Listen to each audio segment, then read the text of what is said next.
fi ìròyìn ògo Ọlọ́run nínú ayé Agbala Gabriel ni fún iṣẹ́ takuntakun tó ń ṣe. Ọ̀pọ̀lọpọ̀ àwọn nǹkan tí mo dẹ̀ sọ náà lòun náà tún ṣe kíni ló testify sí nínú program tó ṣe last yìí tí mo gbé wá. Mo kí olúkúlùkù ọkàn gbogbo tó ń wò mí ní àkókò yìí. Mo kí wa a kú ìpalẹ̀mọ́ ọdún abáwaláyọ̀ àti àlàáfíà. Ọdún Christmas ni, ọdún tuntun New Year ni, àtàwa àti ẹbí wa lórúkọ Jésù. Àlàáfíà, ìfọ̀kànbalẹ̀, ìbùkún la máa fi wọnú ẹ̀ lórúkọ Jésù Kristi. Èmi ni Evangelist Daniel Taiwo Ọlọ́finṣàwò aka Only Jesus. Kí ni mo wá bá wa sọ? Kí ni ìdí tí mo fi ń ṣe fídíò tí mò ń ṣe yìí? Òun ni nípa maturity. Kí ni mo wí? Maturity.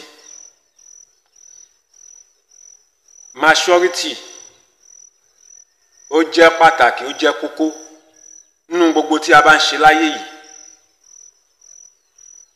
Maturity ó jẹ́ kókó, ó jẹ́ pàtàkì. Tá bá dẹ̀ sọ nípa maturity yìí, ohun tí a ń gbìyànjú láti sọ náà ni pé kéèyàn máa ṣe ohun gbogbo pẹ̀lú ọgbọ́n.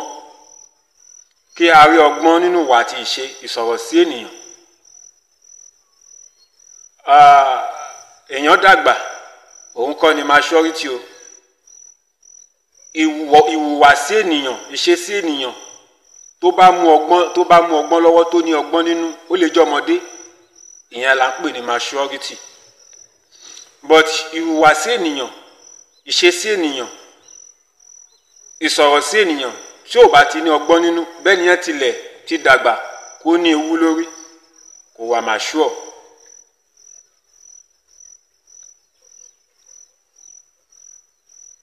Àwọn tí ó ti mọ ìkànnì yìí Only Jesus TV, gbogbo ẹ̀yin subscribers pátápátá, gbogbo ẹ̀yin followers pátápátá tí ò ń ṣọ̀rọ̀ ọdún kan tàbí ọdún méjì, tí ẹ bá kíyèsí ìkànnì yìí, àwọn fídíò tí mò ń gbé wá, pàápàá jùlọ àwọn ibi tí mo bá ti ṣe program fún mi bí eléyìí, tí mo bá ti sọ̀rọ̀ báyìí, ẹ ṣàkíyèsí pé kò sí bó ti wù kó rí. Àwọn ohun tí ó máa wáyé nínú fídíò wọ̀nyẹn, àwọn ọ̀rọ̀ tí máa sọ, ó máa jẹ́ ohun tó jẹ́ pé ó máa wà educative. Then in a spiritual aspect, ó ṣe pàtàkì lọ́pọ̀lọpọ̀ tó jẹ́ pé it will go along with Bible reference quotation láti fìdí ohun tí mo bá ń ṣe láti fi múlẹ̀. Gbogbo wa pátá la mọ̀. Ìdí tí mo dẹ̀ ṣe ń sọ eléyìí ni fídíò tí mo ṣe láìpẹ́ nípa Agbala Gabriel, tí mo sọ nípa pé àjò ọlà tàbí tá bá tún pè ní ògùn owó, òun ni wọ́n ṣe Agbala Gabriel àti ìyàwó rẹ̀. Gbogbo ẹ̀yin tẹ́ wo fídíò yẹn pátápátá, mo kí yín, ẹ ṣé lọ́pọ̀lọpọ̀, ẹ kú ìnáwó torí dátà lẹ́ ń lò, owó lẹ̀ fi ra dátà. Mo kí yín lórúkọ Jésù, iná ò ní tán ọwọ́ yín, ẹ ní ṣaláìní. Lórúkọ Jésù Kristi, Ọlọ́run á túbọ̀ máa bùkún fún yín. Ibi tẹ́ ti ń mú owó tẹ́ fi ra dátà, tẹ́ fi wo àwọn fídíò tí mò ń gbé wá nìkànnì yìí, lórúkọ Jésù Kristi, ẹ ní dẹni ilẹ̀, ẹ dẹ̀ ní jábọ́, gẹ́gẹ́ bí àdúrà tí Agbala Gabriel máa ń ṣe. Ó ní ẹ ò ní jábọ́, lórúkọ Jésù gbogbo yín ẹ ò ní jábọ́, ẹ ò ní wálẹ̀, àti èmi náà tí mò ń sọ̀rọ̀ yìí. Ṣé rí, ó ṣe pàtàkì kí n mẹ́nu bà fídíò tí ó kọjá lọ tó wà lórí ìkànnì mi. Àwa dàbálẹ̀ tí wà á lè lọ wò ó, àwa tá ti wò ó, ẹ máa fọkàn bá mi lọ, torí mo fẹ́ sọ àwọn nǹkan kan tí ó ṣe pàtàkì tá gbọ́dọ̀ gbọ́. Fídíò yẹn wípé àjò ọlà ni Agbala Gabriel àti ìyàwó ẹ̀ nípa wọn jọ mọ̀ nípa ẹ̀ tí wọ́n ṣe. Lóòótọ́ àti lódodo, fídíò yẹn title ẹ̀ ó wà ugly. Title fídíò yẹn ó wà ugly, ṣùgbọ́n àwòpalẹ̀ development ẹ̀, it's so nice, beautiful and handsome. Yorùbá sọ̀rọ̀, wọ́n ní a kì í ṣíwájú ẹlẹ́ẹ̀dẹ́ pẹ̀ẹ́dẹ́.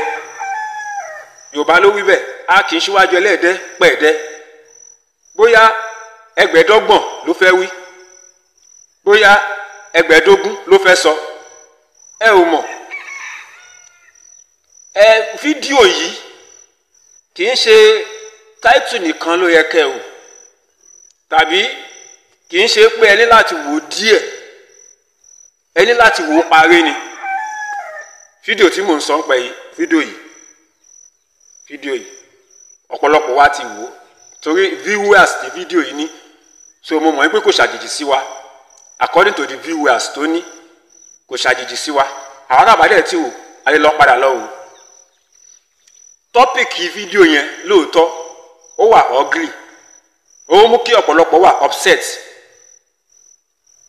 ó mú kí inú bí ọ̀pọ̀lọpọ̀, tí ọ̀pọ̀lọpọ̀ nínú comment tọ́bẹ̀ sí ní bẹnu àtẹ́lù mi, tọ́bẹ̀ sí ní sọ̀rọ̀ sí mi, tọ́bẹ̀ sí ní sọ̀rọ̀ àlùfàǹṣá sí mi, tọ́bẹ̀ sí ní kàn mí lábùkù. Nǹkan kan ni mo appreciate nípa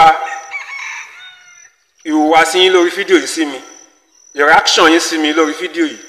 Nǹkan kan tí mo appreciate níbẹ̀ ni pé ó fi bí ẹ ṣe nífẹ̀ẹ́ Agbala Gabriel sí, ó fi hàn. Ó fi bí ẹ ṣe nífẹ̀ẹ́ rẹ̀ sí, ó fi hàn. Inú mi dùn sí yẹn. Bí ẹ ṣe tàbùkù tẹ́ sọ̀rọ̀ àlùfàǹṣá tẹ́ bú mi, èmi gan fẹ́ ṣépè, kì í má rà pé ó ṣépè, èmi gan fẹ́ ṣépè fún mi. Inú mi dùn, inú mi ò bàjẹ́ o, torí pé ó túbọ̀ fi hàn fún mi bí ẹ ṣe nífẹ̀ẹ́ Agbala Gabriel sí. Àmọ́ nǹkan kan ni, ṣẹ́gi tábà wo bí èjò ṣe gùn tó, a máa dáná sunlé. Tó onígẹ̀gẹ̀ bá dẹ̀ wo bí ọ̀fun ṣe bó ṣe fẹ̀ tó, ó máa miyán tàwùtàwù. Ó yé mi, ó dá mi lójú pé gbogbo wa pátápátá ààrí bákan náà. Ẹlòmíì ní hot temper, ìgbónára, kò lè rárá faragba nǹkan, kò rárá faragba nǹkan sí, sùúrù ẹ̀ ò tó, kò tó nǹkan, sùúrù ẹ̀ ò lọ títí, ó yé mi. Àmọ́ síbẹ̀síbẹ̀ àwùjọ tá a wà yìí àwùjọ ọmọlúàbí ni, àwùjọ ọmọlúàbí ni. Ẹ jọ̀wọ́, ohunkóhun tá a bá ń ṣe pẹ̀lú ara wa, ẹ jẹ́ kó fi ìjọmọlúàbí, ẹ jẹ́ kó máa fi hàn, ẹ jẹ́ kó máa fi hàn, ẹ jẹ́ kó máa fi hàn pé ẹni tí ó wá ní ilẹ̀ káàárọ̀ òjíire ni wá, kó máa fi ọmọlúàbí kó máa fi hàn, ká máa fún wa ní ọ̀wọ̀ nínú gbogbo tí a bá ń ṣe, kó máa ní ọ̀wọ̀ nínú sí ara wa. Tí ẹ bá wo fídíò yẹn, tí ẹ wò láti bẹ̀rẹ̀ títí dópin, ẹ rí i pé mi ò deserve ọ̀rọ̀ àbùkù, ọ̀rọ̀ ìwọ̀sí tàbí ọ̀rọ̀ àlùfàǹṣá kankan, bí kò ṣe kẹtúbọ̀ oríyìn fún Only Jesus TV fún ìgbékalẹ̀ ọgbọ́n, ọ̀rọ̀ ìmọ̀ àti òye, láti tún fi ògo àti ẹwà Ọlọ́run hàn nínú iṣẹ́ tí Agbala Gabriel ṣe ní àwùjọ wa. Àwọn tó understand mi pẹ̀lú fídíò yìí,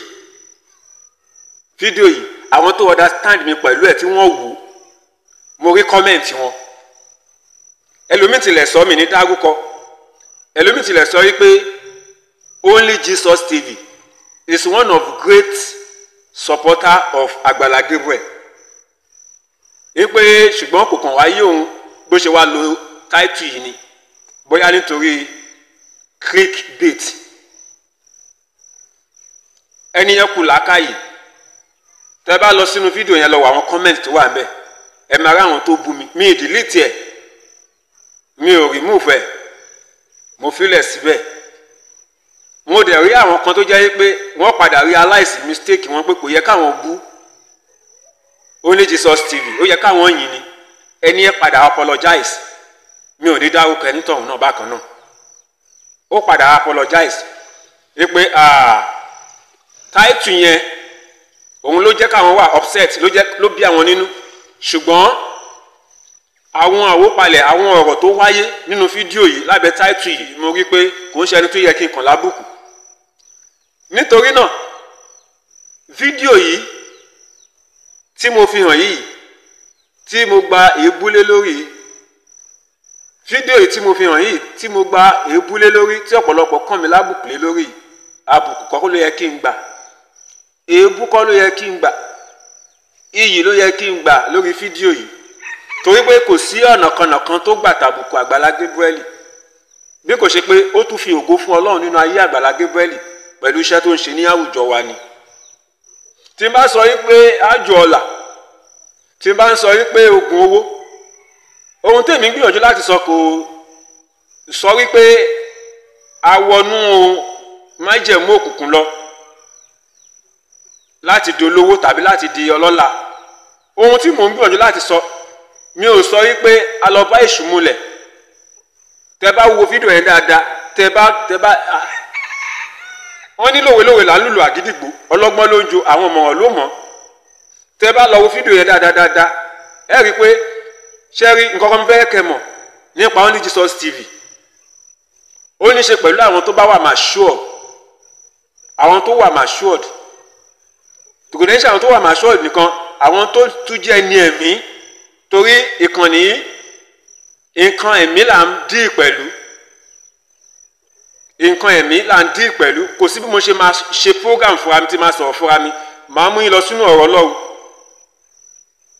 máa bá yín sọ̀rọ̀ nínú ọ̀rọ̀ Ọlọ́run, máa fi ọ̀rọ̀ Ọlọ́run máa fi ti àwọn nǹkan tí mò ń ṣe, tí mò ń sọ, máa fi tì lẹ́yìn, máa lò láti fi dí ohun tí mò ń sọ múlẹ̀. So àwọn ẹni ẹ̀mí àtàwọn tó bá wà mature làwọn tó ń wo ìkànnì yìí. Àní àwọn tó ń wo ìkànnì yìí, fídíò yẹn ìpè àjò ọ̀la tàbí ògùn owó kò túmọ̀ sí pé kéèyàn tó lè dolówó, kó tó lè ní owó, kó tó lè di ẹni ìbùkún, kó tó lè ní ọlà, kò dìgbà tó bá tó lọ bá Sátánì múlẹ̀, kò dìgbà tó bá tó wọnú òkùnkùn lọ. Ohun tí mò ń gbìyànjú láti sọ fún wa nínú fídíò yẹn nìyẹn, ìyẹn fídíò yìí, ohun tí mò ń gbìyànjú láti sọ fún wa nìyẹn. Pé àwa náà lè ṣe àjò ọ̀la, Kristẹni lè ṣe àjò ọ̀la. Ohun tẹ́ bá pè lógun owó náà, Kristẹni lè ṣe ogun owó. Ṣùgbọ́n bí a ṣe lè ṣe leléyìí, mo dẹ̀ ṣàlàyé ẹ̀ nínú fídíò yẹn. Ṣùgbọ́n àìfarabalẹ̀, àìfún fídíò yẹn ní attention, ká wò ó láti bẹ̀rẹ̀ dópin, òun ló jẹ́ kí ọ̀pọ̀lọpọ̀ quote mi wrong. Tó wáyé pé báwo dópin ni tàbí tẹ́ bá farabalẹ̀ gbọ́, ẹ rí i pé kò rújú, ohun tó clear ni. Àlàyé mi nípa táìtù yìí kò rújú, ohun tó clear ni. Ohun tó clear ni. Dídi ọlọ́lá, dídi ẹni tó lówó lọ́wọ́, tó ní ànító àti àníṣẹ́kù, ó ní ọ̀nà táwọn lè gbà ní tìlànà ti Kristẹni, ní ìbámu pẹ̀lú òfin Ọlọ́run, ọ̀rọ̀ Ọlọ́run, pẹ̀lú Bíbélì. Ó ní ọ̀nà tá lè gbà, tá lè fi ṣe àjò ọ̀la, tá lè fi ṣògùn owó tí ò ní ẹ̀jẹ̀ nínú, tí ò ní pé àlùjọ̀nú, ẹbọra, ìbálòpọ̀ ní ìtẹ́ òkú, tàbí òkú kan ń gbowó bọ̀ wá, tàbí ẹ̀jẹ̀ ènìyàn tàbí ẹ̀jẹ̀ ẹranko nínú. Very straight and pure. Ta lè gbàdó lówó gẹ́gẹ́ bí Kristẹni. Àlàyé yìí ni mo ṣe nu fídíò yìí náà. Ṣùgbọ́n ọ̀pọ̀lọpọ̀ wa rí táìtù, abẹ̀ sí ní sọ̀rọ̀, abẹ̀ sí ní bẹnu àtẹ́lù pé kí ni problem ọ̀gbẹ́ni, you cannot go away with it, you cannot ṣe gbá, you cannot ṣàwò. No. Tẹ́ bá wá lára ẹni tó ní ìfẹ́ Agbala Gabriel jù, Eni Jesus TV jẹ́ ọ̀kan níbẹ̀. Èmi tẹ́ ń wo Evangelist Taiwo Ọlọ́fiṣàwò aka Eni Jesus. Ẹ lọ máa wo àwọn fídíò tí mò ń gbé, fídíò tó pọ̀ jù tí mò ń gbé nínú ìkànnì yìí, fídíò tó pọ̀ jù tí mò ń gbé, ẹ lọ kà náà. Agbala Gabriel ni a ní iṣẹ́ rere tó ń ṣe dẹ̀ ni mo fi hàn. Bí mo ṣe wà yìí, mi ò sí nídìí pé kí n máa tàbùkù ènìyàn, mi ò sí nídìí pé kí n máa ṣènìyàn níwọ̀sí, mi ò sí nídìí pé kí n máa wá ìjàmbá tàbí ṣubú ènìyàn. ìdí ẹ̀nà tó fi jẹ́ pé tẹ bá notice, tẹ bá kíyèsí dáadáa nínú fídíò yìí, gbogbo àwọn kọ́mẹ́ǹtì èébú tàbí bí èpè táwọn ènìyàn sọ sí mi níbẹ̀, ẹ lọ wo reply mi fún wọn. mi ò bú wọn, mi ò ṣépè fún wọn, kàkà bẹ́ẹ̀ mo tún enlighten wọn, mo dẹ̀ tún gbàdúrà fún wọn ni. gbogbo àlè sùn síbì kan náà ká kọrí síbì kan náà, rárá o. ẹ̀mí Kristi tó ń gbé nínú mi àti òye ọ̀rọ̀ Ọlọ́run tí mo ní kò lè jẹ́ kí n hùwà bí ẹni tó máa ṣú ọ. rárá, ọgbọ́n ṣe gbé wá yẹn, tèmi náà bá dá padà fún wọn, ó fi hàn pé mi ò gbọ́n, mi ní làákàyè, mi ò lóye. Bíbélì sọ̀rọ̀, ó ní jẹ́ ọlọ́gbọ́n bí ejò, kó sì jẹ́ oníwà tútù bí àdàbà. ìyẹn là ń pè ní maturity. ìránṣẹ́ Ọlọ́run tó bá jẹ́ ìránṣẹ́ Ọlọ́run tòótọ́, tó ní ìpè, tó dẹ̀ gbọ́ràn sí Ọlọ́run lẹ́nu, ẹ ní rí kó gégùn, ẹ ní rí kó ṣépè, torí pé kí ni, ẹ̀mí Ọlọ́run á máa ṣàkóso ayé ẹ̀, èso ẹ̀mí ń bẹ nínú ayé ẹ̀, ìwà pẹ̀lẹ́, sùúrù, ìṣoore, àwọn èso ẹ̀mí ó máa fahàn nínú ayé ikọ̀ àti ìrújú Ọlọ́run bẹ́ẹ̀ tó fa balẹ̀ fún Ọlọ́run, tó gbẹ ẹ̀mí mímọ́ láàyè láti ṣàkóso ẹ̀. Bíbélì sọ, ó ní má ṣe fi búburú san búburú, ṣùgbọ́n fi rere ṣẹ́gun búburú. so kò eléyìí, inú Kristi tí mo wà kò fún mi ní àǹfààní láti sọ pé mò ń tàbùkù ẹnikẹ́ni. kódà kí rẹ́ni tó ṣèbàjẹ́, màá máa gbàdúrà fún ní kọ̀kọ̀ ni, mi ò ní bọ́ síta sáyé kí n máa pariwo ẹ̀. ire téèyàn bá ṣe lèmi wà áfítà kémi polongo ẹ̀ fún àwọn ènìyàn. eléyìí ni mò ń ṣe nípa Àgbàlá Gabriel. àwọn eré tó ti gbéṣe, òun ni mo fi hàn, ni mo mú wá sí etí gbọ́ wa, òun ni mo mú wá sí ojú táyé wa, pé ká lè máa rí.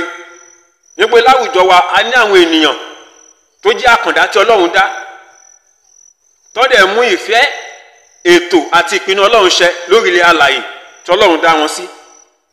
èyí lèmi ń ṣe, ṣùgbọ́n ọ̀pọ̀lọpọ̀ wọn understand, kò yé wọn tó. ọ̀dọ́ kò sí bó ti wù kó rí o, mo mọ̀ pé Jesus náà ní àwọn tó jẹ́ pé wọ́n máa dìtẹ̀. a lè fẹ́ wù yẹn kúnú ayé la wà, èèyàn dẹ̀ ni wá, kò ṣe gbogbo èèyàn ló fẹ́ràn ìkànnì yìí, Only Jesus TV. gbogbo nǹkan tí mò ń gbé wá, tí mò ń gbé ṣe, àwọn fídíò tí mo fi hàn wá, pàápàá jùlọ lórí Àgbàlá Gabriel, àwọn iṣẹ́ rere tí mo fi hàn, kì í ṣe gbogbo ènìyàn nínú ẹ̀ dùn sí. torí ilé ayé yìí, bó bá fojoojúmọ́ bọ́ ènìyàn, wà lọ́ta tiẹ̀. bẹ́ẹ̀ sì rẹ tó bá fojoojúmọ́ pààyàn, wà lọ́rẹ̀ tiẹ̀. bí ilé ayé ṣe wà nìyẹn. àkókò iṣẹ́ ìránṣẹ́ Jésù Kristi, wọ́n dìtẹ̀ bóyá ṣe rere tó kó tó dípò lọ. Paul Apostoli nígbà tó dé ìkóríta kan, wọ́n dìtẹ̀ wọ́n mú. nínú àwọn ẹ̀kọ́ àti ọ̀rọ̀ tó ń sọ, ṣé fún ọba Agrippa kọ́ ni? bóyá ó dà pé ọba Agrippa ni. ẹ̀yin Bible scholar, ẹ̀yin tẹ́ lóye jù lọ nínú ọ̀rọ̀ Ọlọ́run. nígbà tó dé level kan, ọba yẹn sọ pé Paul lórí ẹ̀ bàjẹ́, ẹ̀kọ́ àkọ́jù ó ti bẹ̀ lórí jẹ́. so gbogbo ènìyàn tí ó bá ti ń dúró nídúró wípé kí àlàáfíà kó jọba láwùjọ, tó bá ti ń dúró nídúró wípé kí ire àti ayọ̀ àti ìdùnnú kó máa bá ọmọ ẹnìkejì ẹ̀, tó ń wá ire tí ọkàn ẹ̀ mọ́, tí ò ní kọ́lọ́fín, tí ò ní èrò búburú sọmọ ẹnìkejì, kó máa retí alátakò. torí ayé yìí kún fún òkùnkùn, àwọn ènìyàn fẹ́ràn òkùnkùn ju ìmọ́lẹ̀ lọ. irú ẹ̀dá bẹ́ẹ̀ kó máa retí alátakò, wọ́n máa bú, wọ́n máa ṣèwọ̀ sísí, wọ́n máa ṣépè fún, wọ́n máa wẹ̀sùn sí lẹ́sẹ̀. ṣùgbọ́n tó bá ti mọ nǹkan tó ń ṣe, irú ẹ̀dá bẹ́ẹ̀ má wọ̀ tún má wò sí, máa lọ sàn ọ̀kan gbọ̀ngàn ibi tó ń lọ. wọ́n ní ohun téèyàn bá lọ sọ́jà lè nìyàn wò, ènìyàn kí ń wáríwó ọjà. so eléyìí ló mú kó jẹ́ wípé gbogbo àwọn tí wọ́n sọ̀rọ̀ àlùfàǹṣá tí wọ́n bú mi tí wọ́n tàbùkù mi eléyìí ló mú kó jẹ́ pé mi ò bí wọ́n ṣe gbé wá kọ́ ni mo ṣe gbé padà fún wọn. At the end of the day ọ̀pọ̀lọpọ̀ wọ́n padà apologize, wọ́n realize pé no ẹni yóò ṣe ẹni tá a lè kàn lábùkù. Mo dẹ̀ appreciate yín fún humble soul yín láti lè sọ pé kẹ́ ẹ tún padà apologize. Mo kí yín fún humble soul yín, ẹ ṣé lọ́pọ̀lọpọ̀. Fídíò yẹn mo fi ìròyìn ògo Ọlọ́run nínú ayé Agbala Gabriel ni fún iṣẹ́ takuntakun tó ń ṣe. Ọ̀pọ̀lọpọ̀ àwọn nǹkan tí mo dẹ̀ sọ náà lòun náà tún ṣe kíni ló testify sí nínú program tó ṣe last yìí tí mo gbé wá.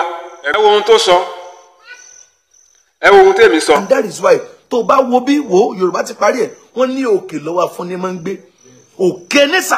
Bá ṣe fi ń fúnni sí ló ṣe máa rí gbà sí. Àwọn Yorùbá sọ̀rọ̀ kan wọ́n ní òkè lọ́wọ́ afúnni ń gbé. Èèyàn tó bá ti ń fúnyàn láyé yìí òkè lọ́wọ́ tiẹ̀ máa wà. Bíbélì wípé ẹnìkan wà ó ló ń fọ́n ká wọ́n ní yóò máa pọ̀ sí ní darí. Ṣé o fẹ́ pọ̀ sí ìwọ máa fọ́n ká? Ṣé o fẹ́ pọ̀ sí? Do you want to be plenty? Ṣé o fẹ́ pọ̀ sí? Ìwé Òwe 11:24 ó wí pé ẹnìkan wà tó ń fọ́n ká ó tún ń bí sí ó ń pọ̀ sí. Kí ló kójọ sínú ilé? Kí ni ìwọ nìkan jọba lé lórí? Kí ni ìwọ nìkan ń dá control? Àwọn èèyàn kan wà lẹ́gbẹ̀ẹ́ rẹ̀ ìyà ń jẹ wọ́n. Wọ́n ń kó ọ̀rọ̀ jọ, wọn ò mẹ́ni tó máa ná lọ́la. Bíbélì sọ pé aṣiwèrè ń kó ọ̀rọ̀ jọ ṣùgbọ́n kò mẹ́ni tó ná. Àìmọye ìránṣẹ́ náà tó yẹ pé ẹ bá rí wardrobe wọn báyìí aṣọ tó wà ń bẹ̀ àwọn aṣọ tó ń tiẹ̀ tí ì rán, aṣọ tó tiẹ̀ tí ì rí tàtọ́rùn ò tiẹ̀ tí ì kàn. Àìmọye mẹ́mbà tó dẹ̀ jẹ́ pé wọ́n á dẹ̀ ṣe service náà báyìí àkísà lẹ máa rí lọ́rùn wọn, aṣọ ẹlòmíì àti ya lọ́rùn, ṣòkòtò ẹlòmíì àti bẹ́, irú ẹlòmíì àti là.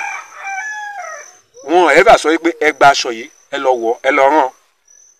Àtọ̀hún tó sọ àtọ̀hún tí mo sọ nínú fídíò yìí tí mo ṣe kọjá lọ yìí ẹ jọ̀ọ́ kí ni ìyàtọ̀ tó wà ń bẹ̀? Bá ṣe lè dolówó bá ṣe lè dọlọ́là,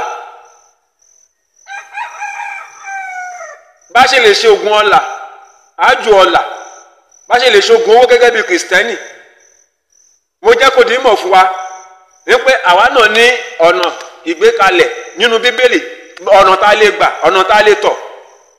Kò dẹ̀ sí nǹkan méjì, àbùjá kan ò sí lọ́rùn ọ̀pẹ.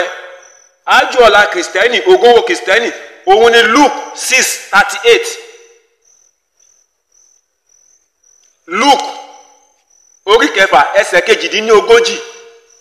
Òun tún ni ìwé Òwe 11:24, Proverb 11:24. Ìwé Òwe orí kọkànlá ẹsẹ̀ kẹrìnlélógún.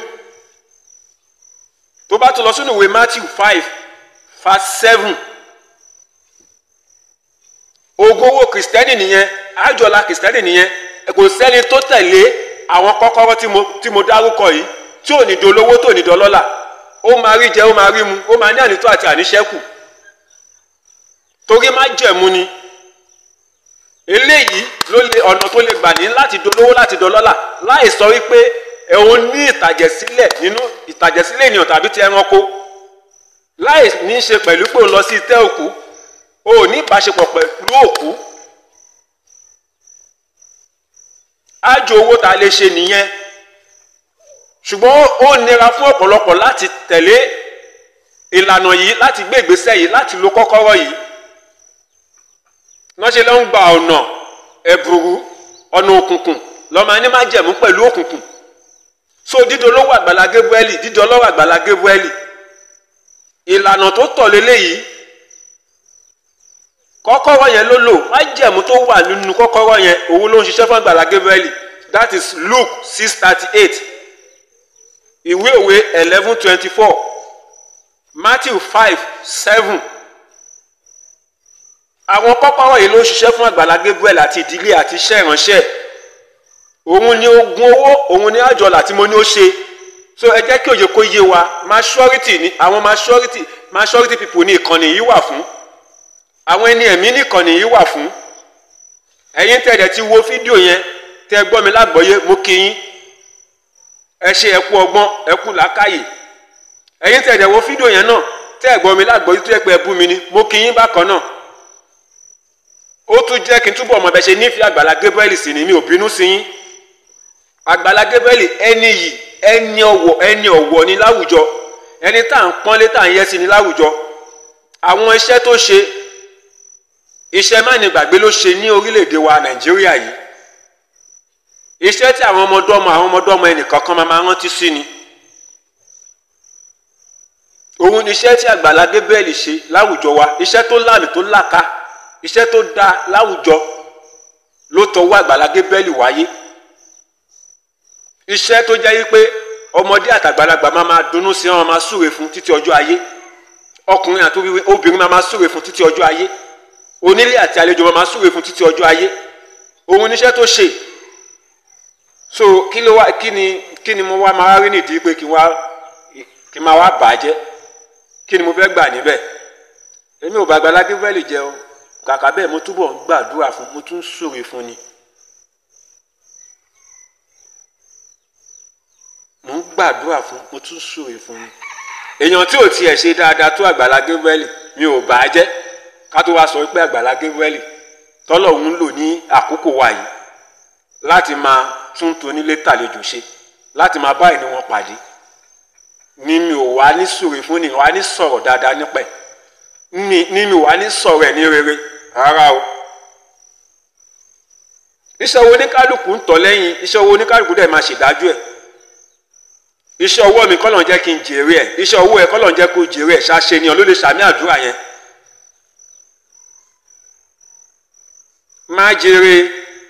má jèrè o ohun tí mo bá fọwọ́ mi ṣe má jèrè ṣàṣẹ̀dá ènìyàn ló lè ṣàmì àdúrà yẹn ṣàṣàìdá ènìyàn ló lè ṣàmì àdúrà yẹn má jèrè o ohun tí mo fọwọ́ mi ṣe bàbá wa King Sunny Adé ni wọ́n kọrin yẹn má bínú mo ṣe kọ tí n bá rí gbé dáadáa gbọ́ ẹ̀yin tẹ́ mo rin yẹn ẹ ti mọ ohun tí mò ń sọ ṣàṣèyàn ló lè sọ pé iṣẹ́ ọwọ́ mi Ọlọ́run jẹ́ ń jèrè ẹ̀ iṣẹ́ ọwọ́ mi Olúwa fi dá mi lẹ́jọ́ torí náà ká tó sọ̀rọ̀ ká tó wùwà ká tó ṣe ohunkóhun ẹ jẹ́ ká kọ́ ọ̀rọ̀ lẹ́ẹ̀mejì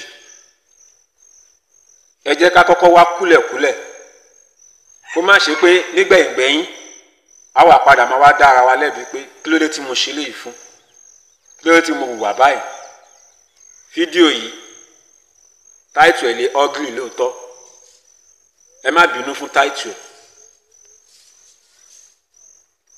ẹ má bínú fún táìtù ẹ̀ ṣùgbọ́n àwòpalẹ̀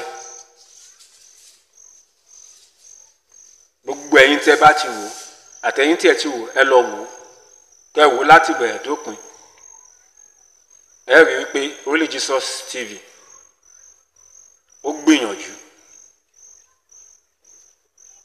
ẹni tá à ń kan sára sí ni mi ò fi pọ́nra mi lé mi ò fi gbéra mi ga nínú àwọn tó support Agbala Gabriel not financially o not financially jẹ́ kí n la o not financially o mi ò lówó tí mo lè fi support yẹ o èmi náà ṣì ń wojú Ọlọ́run pé kí n rí olùrànlọ́wọ́ fún ministry mi ṣùgbọ́n ní locality mi ìwọ̀nba tí mo lè ṣe láti ṣe kíni láti wá àlàáfíà ọmọ ẹnìkejì láti wá ìrànlọ́wọ́ fún mo ń gbìyànjú o but nípa yí pé ká máa ròyìn ènìyàn bó ti tọ́ àti bó ti yẹ nípa yí pé ká máa sọ̀rọ̀ ènìyàn dáadáa nípa yí pé ká máa fi hàn fáráyé rí iṣẹ́ rere tí lágbájá ń ṣe nípa rí pé information tó bá mú jáde káwa náà ká ṣe kíni ká tún máa tún tẹ̀ fún yín pé nǹkan báyìí lágbájá sọ nǹkan báyìí ló sọ àwọn ìgbésẹ̀ báyìí àwọn plan báyìí ló ní láti túbọ̀ máa gbárùkù ti vision ẹ̀ láti túbọ̀ máa bá fẹ́ lójú pé ìgbésẹ̀ báyìí ló kàn tó fẹ́ gbé ohun kan báyìí ló fẹ́ ṣe plan báyìí ló wà níwájú ẹ̀ ẹ wo fídíò tí mo gbé láti tó ṣe wípé òun nílò ẹni tó lè fóun ní Samsung tàbí iPhone bóun ṣe èmi náà tún gbé wá fún wa so that ẹ̀yin tí ẹ bá wo page ẹ lè rí ní Only Jesus TV, ẹ lè mọ àwọn nǹkan tó, àwọn ìpèníjà tó ní, àwọn ìdojúkọ, àwọn plan tó ní, àwọn agenda tó ní,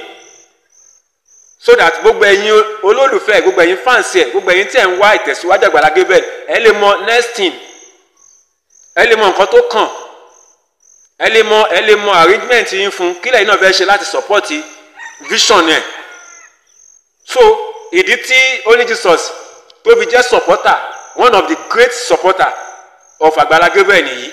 So kì í ṣe pé bóyá mò ń gbowó fún, ṣùgbọ́n gbogbo àwọn information tó bá yẹ kó tó wa létí, kó yẹ kó tẹ̀ wá lọ́wọ́, mo mú wọn wá, mo fi àkókò mi sílẹ̀, mo dẹ̀ tún fi owó mi sílẹ̀ nípa pé gbogbo ìgbà ni mo ń ra data tí mo fi upload láti lè mọ bó ṣe lọ ní Agbala Gabriel. Oníkálùkù ló dẹ̀ máa ṣe kí ni, ló máa gba èrè tiẹ̀. Oníkálùkù ló máa gba èrè tiẹ̀. Kò sí nǹkan tí èèyàn ṣe tó gbé. Bíbélì sọ, ó ní ká má ṣe tàn yín jẹ, ara a ò lè gan Ọlọ́run. Ohunkóhun tó oníkálùkù bá fúrúgbìn ló máa ká. Ohunkóhun tí oníkálùkù bá fúrúgbìn ló máa ká. So oníkálùkù ló máa gbé èrè tiẹ̀. Gbogbo ẹ̀yin fans Agbala Gabriel, gbogbo ẹ̀yin supporter financially, èrè tí yín bẹ fún yín. Gbogbo ẹ̀yin fans Agbala Gabriel, gbogbo ẹ̀yin supporter materially, èrè ń bẹ fún yín. Gbogbo ẹ̀yin fans Agbala Gabriel, gbogbo ẹ̀yin supporter good news pé kẹ́ máa ròyìn ẹ̀ káàkiri, kẹ́ máa campaign iṣẹ́ rere Ọlọ́run nínú ayé ẹ̀, èrè ẹ̀ náà ń bẹ fún yín. Èèyàn tó bá ń hùwà àdúrà, tó bá ń ṣépè fún, èpè ò lè mú, àdúrà ló máa bá. Èèyàn tó bá dẹ̀ ń hùwà èpè, tó bá ń ṣàdúrà fún, àdúrà ò lè mú, èpè ló máa bá. So gbogbo àwa ta lọ́wọ́ sí ìtẹ̀síwájú, ìlọsíwájú, ìgbéga, àṣeyọrí Agbala Gabriel, báwọn kan bá wà níbi kan tó bá ń dìtẹ̀ wa, tó bá ń bínú sí wa, tó bá ń gàn wa, tó bá ń ṣépè fún wa, ẹ jẹ́ á fọkàn balẹ̀. Ẹ̀yin máa súre fún, ẹ̀yin máa gbàdúrà fún wọn, nípa ṣe bẹ́ẹ̀ bí lè sọ pé ẹ wá ẹyin náà lé wọn lórí. Iṣẹ́ wo oníkálùkù a máa tọ̀ lẹ́yìn. Ilé ìfẹ́ yẹ kẹ́ dìmú. Pé Only Jesus TV is for matured mind. Àwọn tí ọkàn wọn tó wà matured, àwọn tó wà matured, àwọn tí wọ́n dàgbà nínú ọgbọ́n, nínú ìmọ̀, nínú òye, àti pàápàá àwọn ẹni ẹ̀mí ní ìkànnì yìí wà fún. Ẹ ṣé lọ́pọ̀lọpọ̀ gbogbo ẹ̀yin tẹ́ nífẹ̀ẹ́ ìkànnì Only Jesus TV. Tẹ́lẹ̀ ṣe kẹ́ máa wo àwọn fídíò, àwọn kan wà tó jẹ́ pé mo ti mọ̀ wọ́n. Kò sí fídíò tí Only Jesus TV lè mú wá fún wa láti wò. Wọ́n máa ṣàrí pé àwọn wo fídíò yẹn ni. Wọ́n dẹ̀ ní wò ní ìṣẹ́jú díẹ̀, ìṣẹ́jú méjì. Wọ́n á wò ó tán, wọ́n á farabalẹ̀, wọ́n máa wò ó tán. Wọ́n máa farabalẹ̀, wọ́n máa wò ó tán. Nítorí pé wọ́n mọ̀ pé kò síbi táwọn lè skip. Wọ́n máa farabalẹ̀, wọ́n máa wò ó tán, nítorí pé wọ́n mọ̀ pé kò sí àṣàdànù tàbí àyọkúrò nínú fídíò tí Only Jesus TV bá ṣe. Gbogbo ìpele kọ̀ọ̀kan ló máa ní ohun tó fẹ́ mú jáde, torí pé fídíò tí Only Jesus TV bá ń gbé wá ó wà matured, a dẹ̀ back ẹ̀ pẹ̀lú ọ̀rọ̀ Ọlọ́run, à ń fẹsẹ̀ múlẹ̀ pẹ̀lú ọ̀rọ̀ Ọlọ́run. So ó wà fáwọn ẹni ẹ̀mí àtàwọn tó bá wà mature. Ìdí ẹ̀nà tó jẹ́ pé mo mọ àwọn kọ̀ọ̀kan lórí ìkànnì tó jẹ́ pé tán bá gbogbo fídíò tí Only Jesus bá ń gbé wá, wọ́n máa wò láti ibẹ̀ títí dópin. Wọ́n mọ̀ yín pé àwọn ò waste data wọn. Mi ò lè gbé fídíò tó máa waste owó yín, tó máa waste data yín, tó máa waste àkókò yín, mi ò lè gbé wá. Gbogbo fídíò tẹ́ bá ti rí lórí ìkànnì yìí, ẹ ti mọ̀ yín pé bó ti wù kó rí, ẹ máa rí ìbùkún níbẹ̀, ẹ máa ní ayọ̀ nínú ẹ̀. Ó máa múnú yín dùn. Ẹ máa rí ìwúrí, ẹ máa rí níbẹ̀. Ẹ ṣé lọ́pọ̀lọpọ̀. Mo dúpẹ́ fún gbogbo ẹ̀yin tá a lè jọ wo fídíò yìí lẹ́ẹ̀kan sí. Gbogbo ẹ̀yin tí ẹ ti subscribe, ẹ lọ bá mi subscribe sí ìkànnì Only Jesus TV. Ẹlẹ́dẹ̀ ti subscribe, ẹ ṣé lọ́pọ̀lọpọ̀. Gbogbo apátápátá àtàwọn àtẹ̀bí àtara wa, ọdún tó ń súnmọ́ wa táwa náà ń súnmọ́ ẹ̀, lórúkọ Jésù, ayọ̀ la máa fi wọnú ẹ̀, ayọ̀ la máa fi làájá. Oore òpin ọdún Ọlọ́run á ṣe fún ẹnì kọ̀ọ̀kan wa. Kán tó kí wa pé happy new year, wọ́n á kí wa kú oríire. Èmi ni Evangelist Daniel Taiwo Ọlọ́finṣàwò aka Only Jesus. àlàáfíà ni.